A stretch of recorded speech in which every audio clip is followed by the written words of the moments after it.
కొనసాగుతున్నాయి. అదే మాదిరిగా ఈ సంవత్సరం కూడా ఇంకొంత నిమిషంలో హరికథా కార్యక్రమం ప్రారంభమైన భక్తులు భక్తాగ్రేసర్లు ఇట్టి హరికథా కార్యక్రమంలో పాల్గొని స్వామివారి కృపకు పాత్ర కాగలరు. జై శ్రీమన్నారాయణ.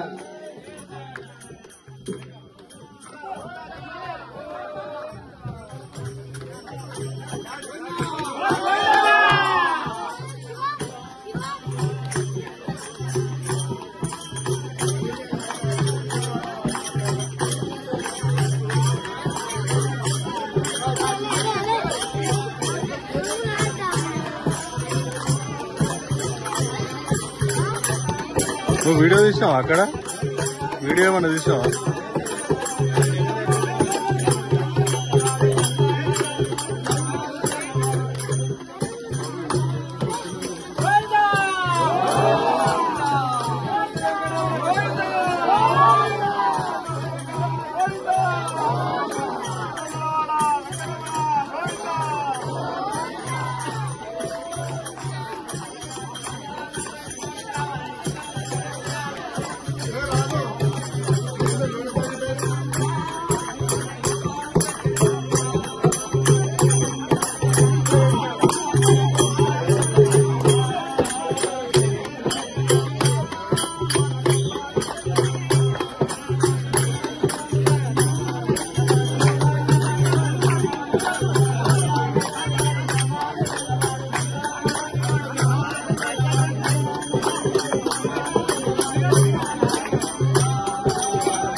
దేవుని మహిమలు చూడు, అచ్చం నల్లని వాడు. నీలం చంద్రుని చూడు, ఆకాశం మెరిసే మెరుపు. నీలం చంద్రుని చూడు, ఆకాశం మెరిసే మెరుపు. తిరుమల తిరుపతిలోన బంగారు కోవెలలోన, తిరుమల తిరుపతిలోన బంగారు కోవెలలోన, తిరుమల తిరుపతిలోన బంగారు కోవెలలోన, తిరుమల తిరుపతిలోన బంగారు కోవెలలోన. శిలగా వెలిసావయ్యా మా దేవుడవైనావయ్యా, శిలగా వెలిసావయ్యా మా దేవుడవైనావయ్యా, శిలగా వెలిసావయ్యా మా దేవుడవైనావయ్యా, శిలగా వెలిసావయ్యా మా దేవుడవైనావయ్యా. అచ్చము నల్లని వాడు, ఆ దేవుని మహిమలు చూడు, అచ్చము నల్లని వాడు, ఆ దేవుని మహిమలు చూడు. నీలం చంద్రుని చూడు, ఆకాశం మెరిసే మెరుపు. ఆ నీలము చంద్రుని చూడు, ఆకాశం మెరిసే మెరుపు.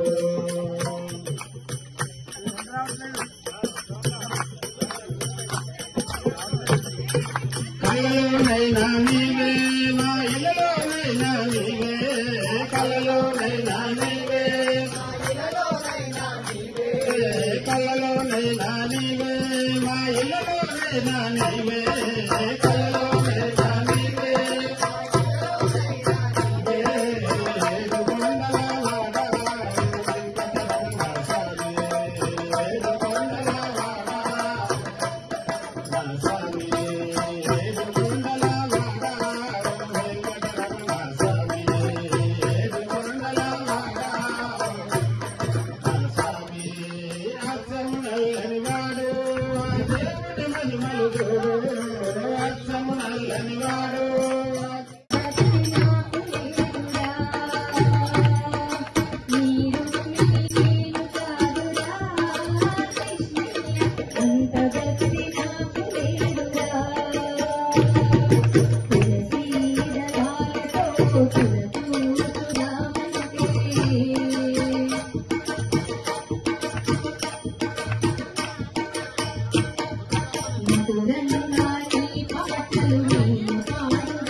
భజన్స్ పాడే వాళ్ళకి అస్తమానం పాడాలనిపిస్తుంటది.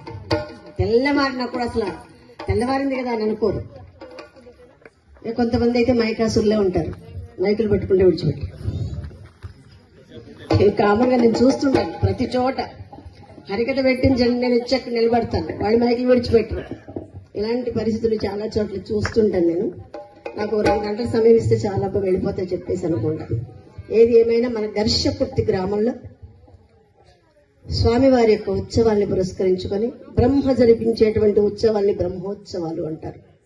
తిరుమల కొండ పైన ప్రతి సంవత్సరము ప్రతి ఏడాదంటే అక్కడ వారోత్సవాలు, మాసోత్సవాలు, వార్షికోత్సవాలు ఇలాంటి ఎన్నో ఉత్సవాలు జరుగుతుంటాయి. అలాగే మన ఘర్షకుర్తి గ్రామంలో కూడా మంచి కార్యక్రమం బ్రహ్మోత్సవాల సందర్భంగా స్వామివారి సమక్షంలో మంచి మంచి కార్యక్రమాలు చేసేటువంటి అవకాశం మనకే దక్కింది.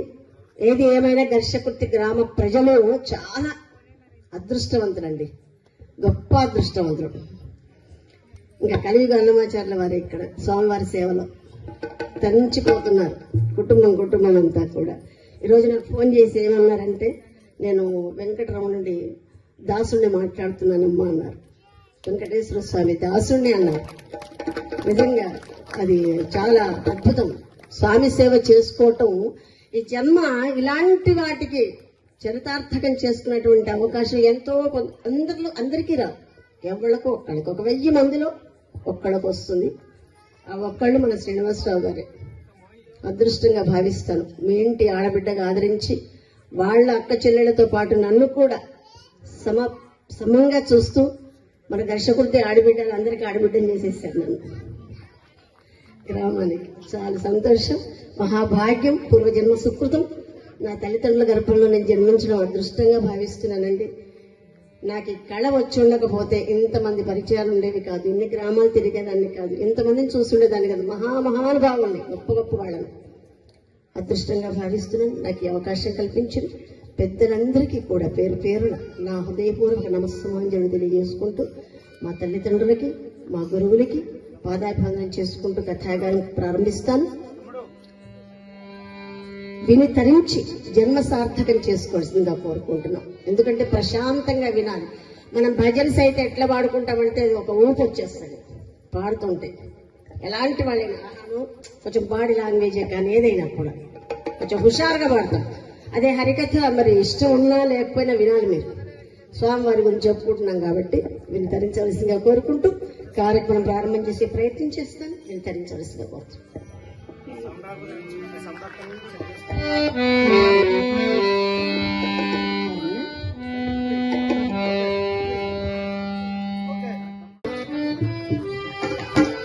నేను ఇంకొక 20 ఏళ్ళు కష్టపడాలి.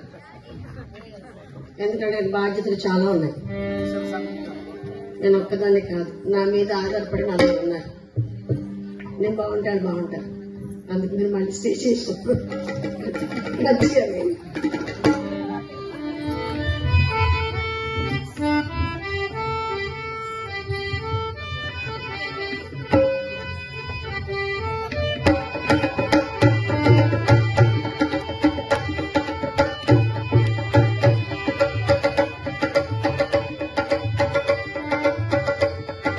సభాముఖంగా మా తల్లిదండ్రులకి, మా గురువులకి పాదాభివందనం చేసుకుంటూ కథాగానం ప్రారంభిస్తాను. గోపాలకృష్ణ భగవానికి, గోపాలకృష్ణ భగవానికి.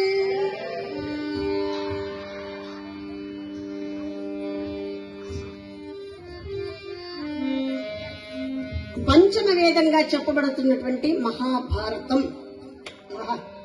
భారతం అంటేనే కమ్మటిదనం అండి. నిజంగా కమ్మదనం మహాద్భుత. వింటే మహాభారతం వినాలి, తింటే నేతిగారలే తినాలి, ఉంటే నాలాంటి కూతురే ఉండాలి. అని చెప్పుకుంటూ ఉంటారు చాలా మంది. కాబట్టి మహాభారతంలో ఘట్టం, కీచక వధ, విరాట పర్వం, నర్తనశాల కథాగాను వినండి, తరించండి, జన్మ సార్థకం చేసుకోండి. గోపాలకృష్ణ భగవాన్ జై బలో గోపాలకృష్ణ భగవానికి, బోళా శంకర భగవానికి. హర నమ పార్వతీపతి, హర హర హర మహాదేవ శంభో శంకర. కీచక వధ కథా విధానము ఎరిగింతో నేడు వినోదే మొదలెడు. కీచక వధ కథా విధానం ఎరిగింతో నేడు వినోదే మొదలెడు.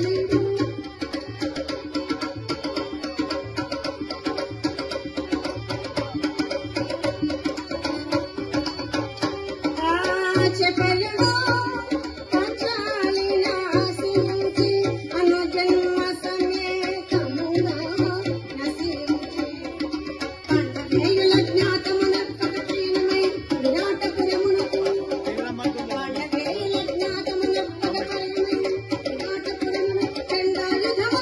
ఐదు రోజుల స్వామిని స్తుతించుడు.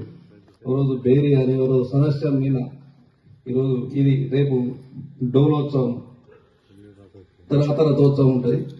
ఇట్లనే ఈ కార్యక్రమాలు అన్నిటికీ అందరూ సహాయ సహకారాలతోటి చేస్తున్నాం కాబట్టి అందరికీ ఆ భగవంతుడు మన వెంకటేశ్వర స్వామి మన గ్రామం కానీ ఇతర గ్రామాల మన సహకారం చేసిన అందరికీ ఎల్లవేళలా ఆయన మంగళ శాసనాలు ఉంటాయి. జై శ్రీమన్నారాయణ.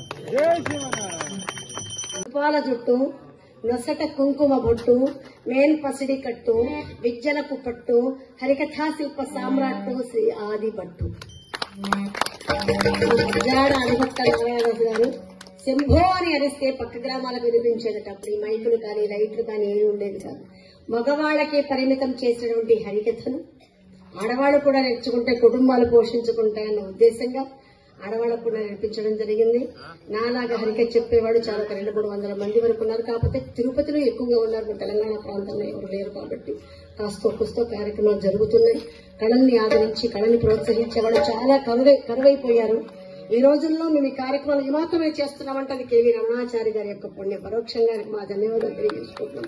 హరికథ అంటే ప్రాణం పెడతాడు ఆయన రమణాచారి గారు. అంత వైభవంగా మాకు ఇప్పటికీ బ్రహ్మోత్సవాల్లో కార్యక్రమానికి అవకాశం కల్పించినటువంటి గ్రామ పెద్దలకి, గ్రామ సభ్యులకి, గ్రామ భక్తులకి, అర్చక స్వాములకి పేరు పేరు మా హృదయపూర్వక నమస్సుమాంజలు తెలియజేసుకుంటూ మాకు అవకాశం కల్పించడానికి మాకు వాయిద్య సహకారం లచ్చన్న గారు, అలాగే మా లక్ష్మీరాజన్ గారు, వారికి ధన్యవాదాలు తెలియజేస్తున్నాను. మన లచ్చన్న సుపరిచితుడు, మా పక్క గ్రామం. ప్రతి సంవత్సరం ఈ కార్యక్రమాన్ని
ఓం శాంతి శాంతి శాంతి.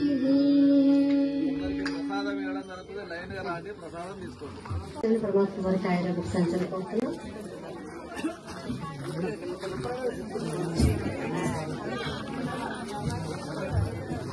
ఎక్కువ నువ్వు కూడా ఎక్కువ పూజలు పరమాత్మ వారికి ఆయన